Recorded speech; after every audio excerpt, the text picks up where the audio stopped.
I'm Noah Lenstra, and I'm the project director for the eBlackChampaign-Urbana project. And the main thing we're going to have tonight is the interns presenting on what they did this summer, but I'm just going to, before I have them speak about what they did this summer, I'm going to give just a brief overview of this project. Basically, in November 2009, I applied for a $20,000 grant from the Office of the Vice Chancellor for Public Engagement to support what we were calling eBlackChampaign-Urbana, a collaborative portal on African American history in Champaign-Urbana with the partnership of the American History Teachers Collaborative, the Early American Museum from the Champaign County Forest Preserve District, and the Urbana Free Library, and the Champaign County Historical Archives and the Urbana Free Library. And we received the funding, and we used about a little bit over half of our budget to support the interns this summer and the program that they were doing. We also used another part of our money to support a youth engagement program that was being put out by the Cranach Center for the Performing Arts involving youth, another set of youth in learning about fine and applied arts and some technical skills in that. And we're going to use the rest of our money for some programming into the fall, continuing to hire and support some local youth through the fall and to put out some more publications. And we're going to end the year, hopefully with a bang, November 5th and 6th, when we're going to have a two-day campus community symposium, which you're all invited to participate in, both in terms of planning, if there's any issues that you think would benefit from having the University of Illinois and some of its resources applied to, and I'll just, this is basically kind of our mantra for the eBlackChampaign project, connecting campus, community, and collections. Basically, how can we bring together the resources of the University of Illinois, the resources of the African American community, and the collections documenting African American life in Champaign-Urbana. So this is an example of something from the campus. Came out in fall 1972. This is called the Report on Higher Education Public Service Responsibilities in the Black Community. Basically, this document that was written in the wake of the Black Power movement talks about how the University of Illinois needs to be a better citizen locally and do more do more to support the civil rights struggle and do more to support the employment of local African Americans. And what we found in this project is that the University of Illinois holds a wealth of documentation about our local community, which is not easily accessible and has not really been studied. So we've been digitizing a lot of that. In terms of community, one big thing that we digitized, well, I won't go into too much detail about all that we did this summer. I'll let the interns do that, but I'll just say that we've been digitizing from the campus, from the community, and the collections that are kind of from our partners at the Early American Museum and the Champaign County Historical Archives, but also from private citizens.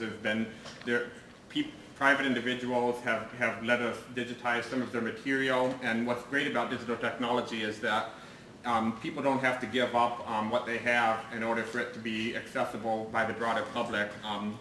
For example, we were able to get a binder, like someone's personal scrapbook that they kept documenting Project 500. A lawyer who now practices in Chicago, he let us digitize the scrapbook, and then we gave it back to him because he wanted to hold on to it. And connecting, I mean, the big context of all of this is obviously UC2B, the Urbana-Champaign Big Broadband Initiative, which is going to bring fiber to the home to at least 4,000 underserved areas of Champaign-Urbana and predominantly African-American neighborhoods. What we're really hoping with the eBlackChampaign-Urbana project is that we can get people thinking about how they can use the technology, not only to download movies or do whatever, but also to build community and to celebrate their community online. And all of what we collect and all of what we do is accessible at our eBlackCU.net website, and we have handouts in the back with our address and kind of a quick overview of some of what we have online. And obviously, we were able to hire actually 7 interns this summer because one intern had to leave early, and we brought in a 7th intern. And I won't go through these right now. and because I want the interns to do most of the presenting tonight. So right now I'm going to have two of our interns, Deidre Murphy and Sherodyn Bolden, who are both students at Champaign Central High School. Sherodyn came into the program just for the last 3 weeks because one of our original interns, Rachel Harmon, had to leave to start an AmeriCorps position in Mississippi near Clarksdale. So Sherodyn, who was one of the people we wanted to hire, and I should say we received 25 applicants for this summer program, and we wish we could have hired everyone because, I mean, we want everyone to get involved with this, but our budgetary constraints only allowed us to hire 6. But we definitely think finding more ways to support local youth and to get them connected to the resources of the university is a positive thing, and we hope that you'll help us as we try to do more of this type of thing. So I'm just going to let Deidre and Sherodyn take over. If you want to just come up here, I can advance the slides for you. You can just stay in front of the. Yep. Okay, so like you said, we were both interns this summer. Sherodyn came in later through the summer, but she was a big asset to our project. And we're also seniors, we're going to be seniors this year at Champaign Central High School, and we're glad to be part of this project. Okay, we worked on numerous projects this summer, and one of them was with the Park Street mural. It's located on Park and 5th Street. And we worked with the artist, Angela Rivers, and she gave us a lot of information on how it actually got started and like all the meetings and stuff they had to go through. And then she also gave us a lecture, like a series of lectures actually, on how to conduct oral histories. And then we went into the community and we interviewed numerous people who lived on Park Street during the time the mural was created, and other people who just were a part of the mural in general. Okay, so the AHTC Collaborative, this is actually one of the things that we did this year that I got to do, which I love doing because it actually taught me some things too about history. This was basically a conference or a thing for history teachers, and they basically were talking about how they were trying to find ways as to how to help the history teachers teach their students a lot better and how to present their material. Yeah, the Urbana School District hosts this every summer, and the theme this year was African American history. So there's numerous booths, including us and the NAACP and other businesses geared towards Black history. And then the day we went, the speaker was, I think his name was Bobby Seals, and he was a part of the Black Panthers. And so we got to hear his speech, and also we also got to talk with teachers and share our program with them and show how they can use this in their classrooms. North 1st Street was actually one of my favorite projects. I love doing this one because I actually learned some information about Champaign in this project as well. I've been living here my whole life, and North 1st Street was just a street to me. It wasn't really anything special, like it was just a random spot in Champaign. But I got to talk to some people, and I interviewed them and asked them certain questions, and they answered for me, and it was just like, wow, that was really there. Because when you look at North 1st Street now, it's like, okay, that's there, but you know, like you never know what was there before. A restaurant or a hair salon or, you know, places like that were here. So I like doing that one. It taught me a lot of things about Champaign. Okay, this is the African American Studies building, also known as Afro-Am, on campus.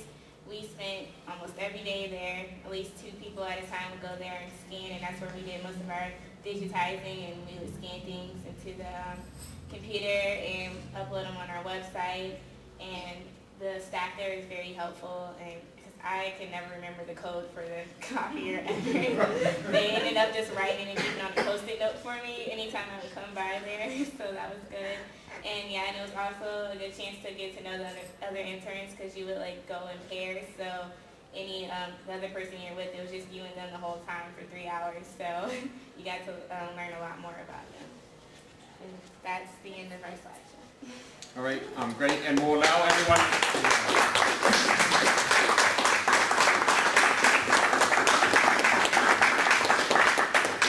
After all the interns present, we'll bring them all back up, and that'll be a time for you to ask questions and offer any comments that you have. Next, like I said, we had two of our interns had to leave early. One of the interns, this is Jelani Saadiq. He was here up until last week. He spent most of his life here in Urbana and went to the schools in Urbana Middle School. But he's doing his high school at Piney Woods High School, which is historically African American boarding school in Piney Woods, Mississippi. But he comes back here every summer, and he was one of our interns, and we're hoping that he'll be able to share the word about what we're doing with his colleagues at Piney Woods. But I'm just going to play Jelani's final presentation of it. My name is Jelani. I am a eBlackCU movement intern, and this summer I was able to embark on something a lot of people are not able to do, which has a different combination with history and technology. And within that, I was able to learn about the CU area, from North End to, East Urbana. And with that, I was able to really realize and take ownership and pride in where I live now. And with that, I was able to understand, like, what was my house before my house was there? Or what type of people lived here?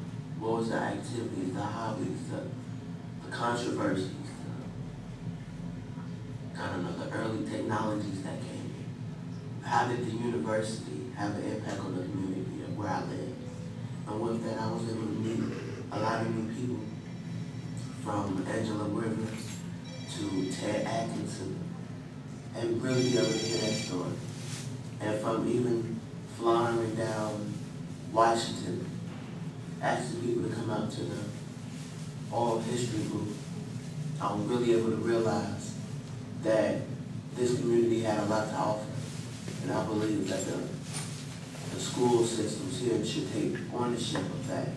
And I think they should really use this program to further educate the students that live in this community. Because I believe that if a people was able to understand their history, and specifically dealing with Champaign-Urbana, they could really take ownership of where they live.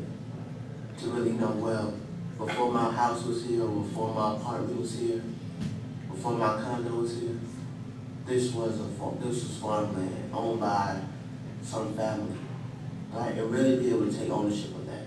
To know what was the demographics of this area. To know all the different, like I was saying, controversies, conspiracies, so however you want to say, that took part in the creation of Champaign-Urbana. Who was the first families that lived here?